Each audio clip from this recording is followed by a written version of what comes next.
Before we get into the news, make sure to subscribe to my first and second channels and hit the notification bell to stay notified of future uploads. And follow my Instagram to get notified more frequently of MMA news before it is posted on my YouTube channel, and feel free to follow my Facebook and Twitter as well.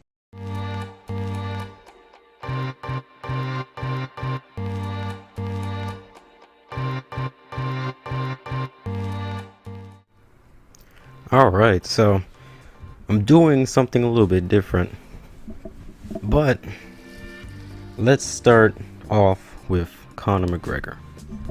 Now, Conor McGregor has been really in the news lately. More specifically, he has held a press conference in Russia for some strange reason. And in Russia, he went to a betting firm called Match. Now, Match is a betting firm that has Conor McGregor as an ambassador. Now in this press conference with Match, he would go on to announce his future fights, the stuff he wants to do with charity. He would talk about Nate Diaz, Khabib, Tony Ferguson, Dustin Poirier, all that type of stuff, and of course his proper number 12 whiskey. And strangely, a reporter would ask him about his sexual allegations and all that good stuff. But the main thing I want to talk about is he announced his return date to the UFC. So in this, Conor McGregor would say, "I would like to announce to the public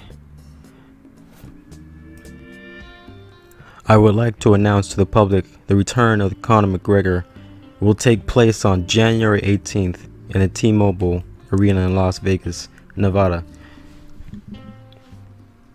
It's my comeback fight. It is 12 weeks this Saturday. I'm in my prime physical condition. I've agreed the date with the company as far as the opponent.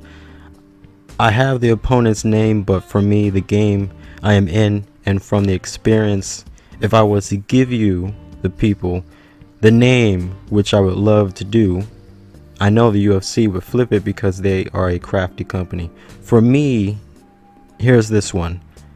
Ask the UFC who the opponent is, because I do not give a who the opponent is," Conor McGregor said to the media.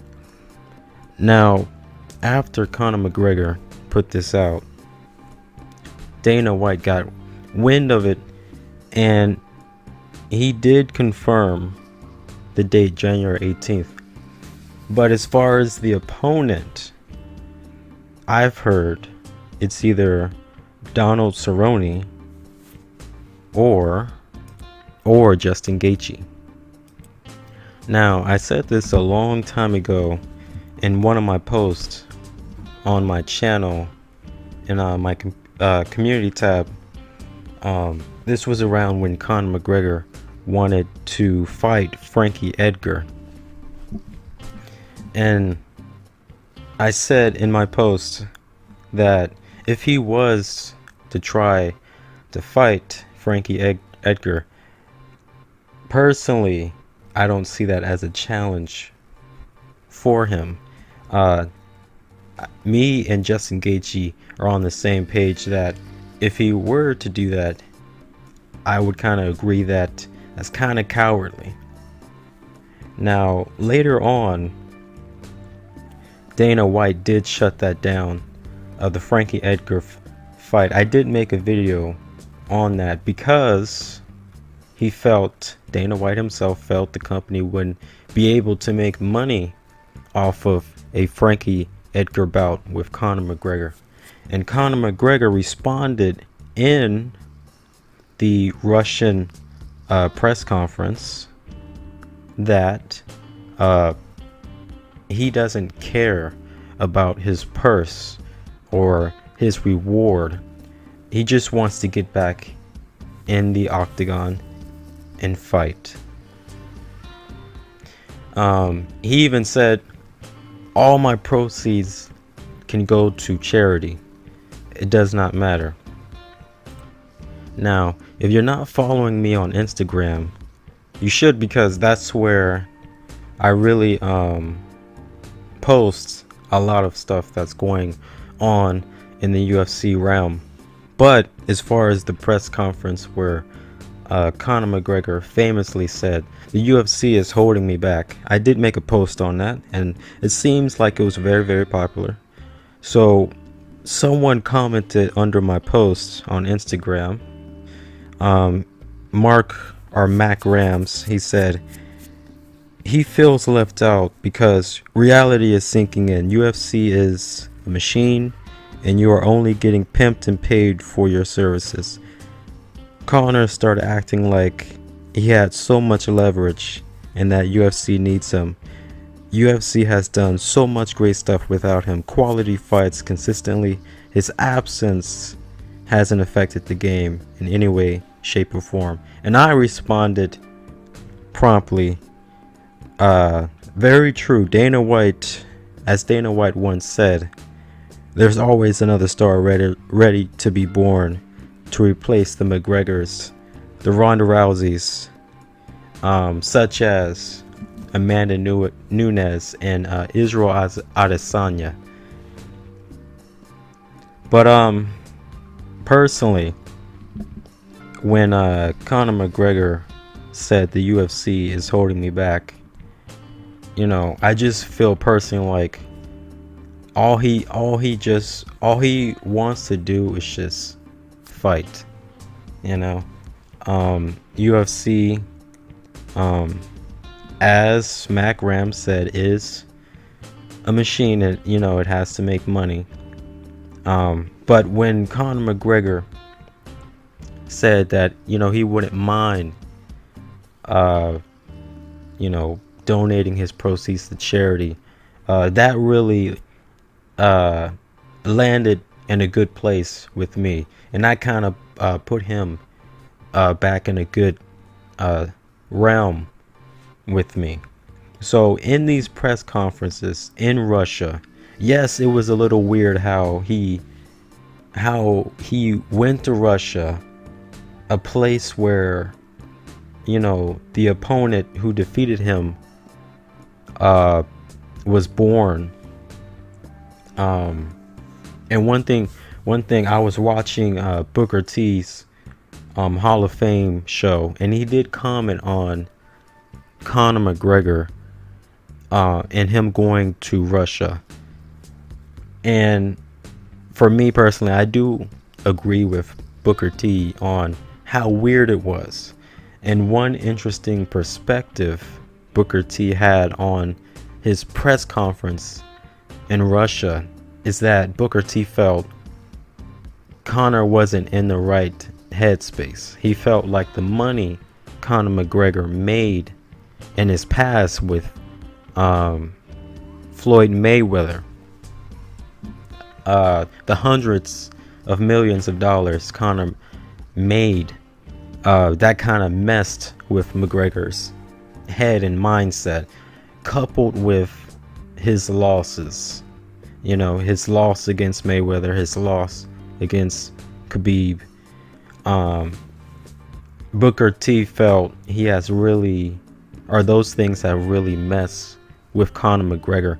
And then, for me, as I'm scrolling through Conor McGregor's feeds on Twitter, I can just see the various memes his audience has made of him,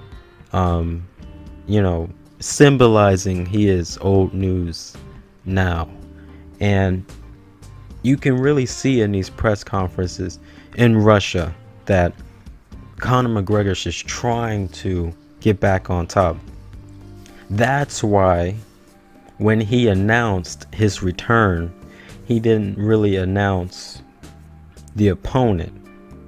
And when I first heard his announcement, I thought, okay, what type of opponent are we possibly going to get here? Is it going to be, an easy, challenge for him just to get a win back in the game. Because you notice in his announcement, he kind of says, let me see here. He says, as far as the opponent, I have the opponent's name, but for me, the game I am in, and from the experience, if I was to give you people the name, which I would love to do, I know the UFC would flip it because they are a crafty company. So for me, here's this one. Ask the UFC who the opponent is, because I do not give a I don't know, but when I first heard that, it sounded kind of suspicious. Like, oh my god, okay, is he hiding, someone that's like easy, like Frankie Edgar easy?